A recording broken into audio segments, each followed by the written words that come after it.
తెలంగాణలో ఈరోజు బీసీ బంద్ నడుస్తుంది. బీసీ బంద్ ఎవరు చేస్తున్నారు?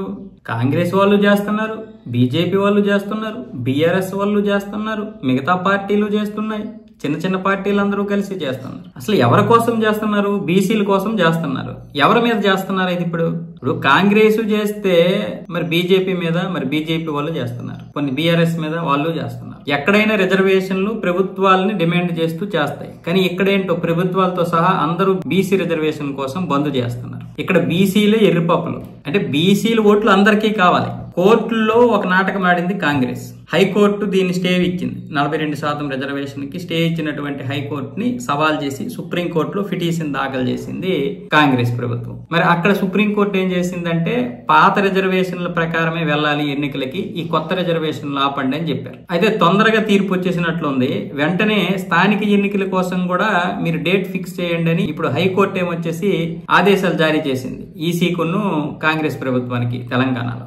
దాంతో వీళ్ళకి దిమ్మ తిరిగి మైండ్ బ్లాక్ అయిపోయింది, ఏం చేయాలో అర్థం కాలేదు. అందువల్ల ఇప్పుడు మళ్ళీ బంద్ అని చెప్తున్నారు. బంద్ ఎవరు అంటున్నారు? అందరూ బందే, అన్ని పార్టీలు బంద్ చేస్తున్నాయి. కాంగ్రెస్ ఆ విధంగా నాటకం ఆడింది. ఆ నాటకం ఏమొచ్చేసి రక్తి కట్టలేదు, అది ఫెయిల్ అయిపోయింది. ఇప్పుడేమొచ్చేసి బంద్ చెప్తే అందరూ బంద్ అని చెప్తున్నారు. అన్ని పార్టీ వాళ్ళు జెండాలు పట్టుకొని తిరిగేస్తున్నారు. అంటే బీసీలు అంత ఇంపార్టెంట్. కానీ బీసీలు రిజర్వేషన్ మీరు ఇవ్వాలనుకుంటే రాజకీయాల్లో ఇవ్వచ్చుగా. ప్రతి జనరల్ దగ్గర బీసీని నిల్చోబెట్టండి.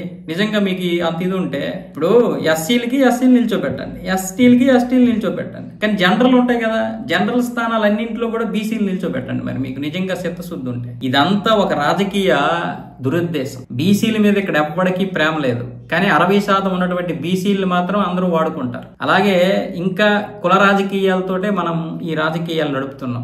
ఎన్నికలు వస్తే చాలు కులాలు కులాలు కులాలు, ఒక్కడు ఒక డెవలప్మెంట్ మీద పనిచేయడు. అసలు ఈ ధర్నాలు, ఈ బంధులు, ఈ బొక్క బోసానం అన్నిటికంటే మీరు కరెక్ట్ గా ఉద్యోగ అవకాశాలు ఇచ్చిస్తే ఏ బొక్క ఉండదు. ప్రతి ఒక్క కులాన్ని వాడుకుంటున్నాయి రాజకీయ పార్టీలు, ప్రతి పార్టీ ఉన్నాం. ఈ రోజు ఈ బంధు నిజంగా బీసీలకి కళ్ళు తెరవడానికి ఒక మంచి గుణపాఠం. ఇప్పటికీ కూడా బీసీలు కళ్ళు తెరవకపోతే ఏం చేయలేం.